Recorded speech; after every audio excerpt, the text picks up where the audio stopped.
And let's turn our attention back to the markets here. President Trump increasing his pressure on the Fed to cut interest rates, tweeting here on Monday, on this Monday of this very week, this very month, the Fed is too slow to act, he says.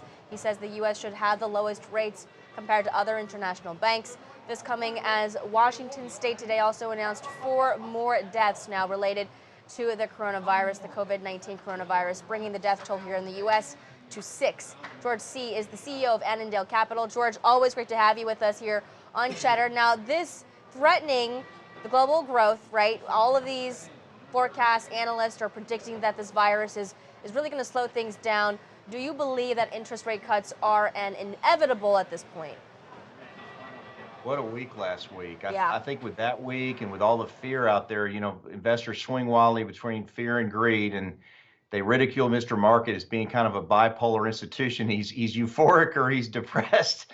And last week was pretty depressing. And I think that the president can browbeat Chairman Powell all he wants. I think it's inevitable with the 10-year at 1 and the 30-year at about 1.5, 1.6, that we're going to get a rate cut. And as Goldman Sachs said earlier today, it'll probably be a half a point. I think they'll want to get out in front of this, but they're going to do it on their time frame and not on President Trump's time frame.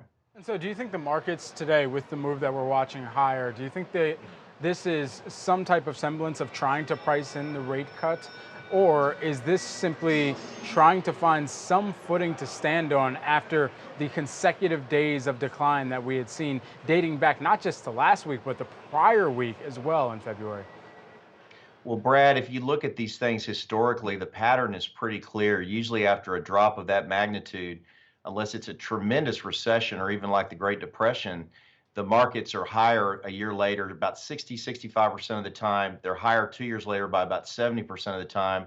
And 3 years out, they're higher usually about 80% of the time. So we were going to get a rally off these bottoms. Last week was just too extreme. I think the problem here is in something that investors will just have to grapple with and look at their portfolios and decide how they want to be positioned is we've got 1 to 6 months of really weak, if not bad, economic data, earnings data, and virus-related data left to come.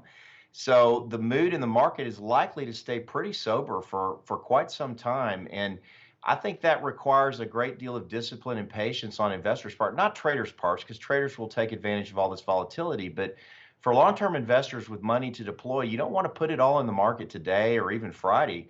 You want to hold some dry powder available for months on end so that if things get more and more and more extreme, you can buy at absurdly low prices, not just low prices. And one can argue the prices in the market today really aren't that low. I mean, we're about at historical multiples.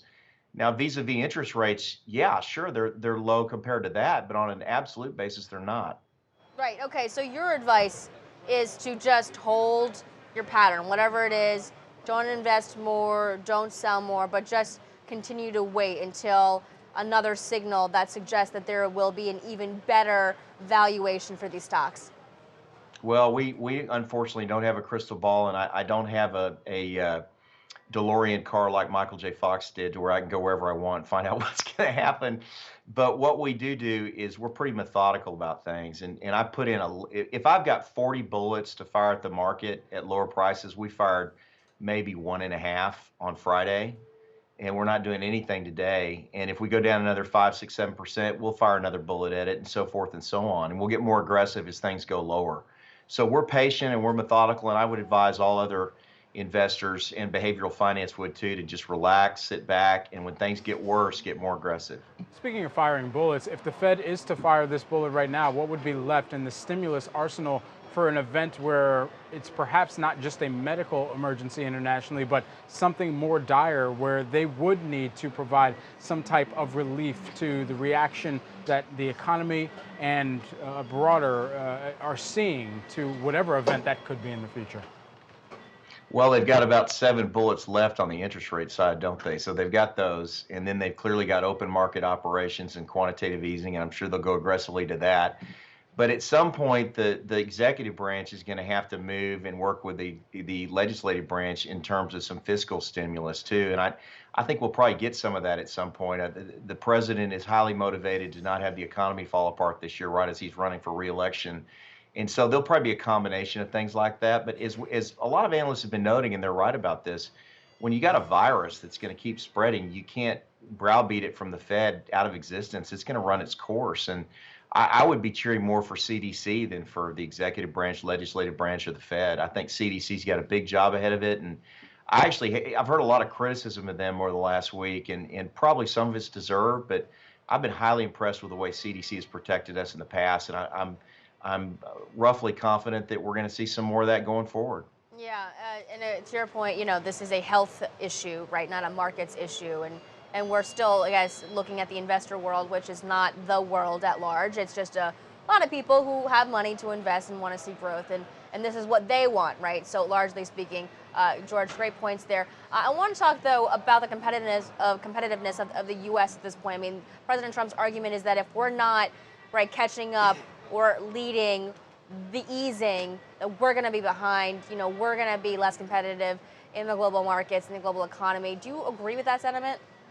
I completely disagree with that. You've got negative interest rates in Europe, and we're pounding them to death, and they've done everything they can to try to stimulate their economy and promote their companies and their citizens. And I don't think the Fed needs to be in any rush whatsoever. I think they need to take some action, probably sometime this month would be nice, but if you rush into action, you look like you're panicking. And that's one thing Alan Greenspan, I think the maestro always warned against. You don't want to look like you're in shock or panic. The market's already provided plenty of that last week all by itself. And I was a little surprised. It was like for about a month, the coronavirus was a non-issue and the market just kind of yawned. And then all of a sudden last week, it was this horrifying back to the Spanish flu type incidents where we're going to lose millions of deaths and all that. And it just hit the panic button big time. And I think last week was an overreaction, but I think since this is an elongated event, that it's going to have to play out over time. And we're going to see some more tough days between now and then.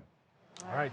George Seay, who is the CEO of Annandale Capital. Always a pleasure to get your insights, George. Thank you. Thank you all very much.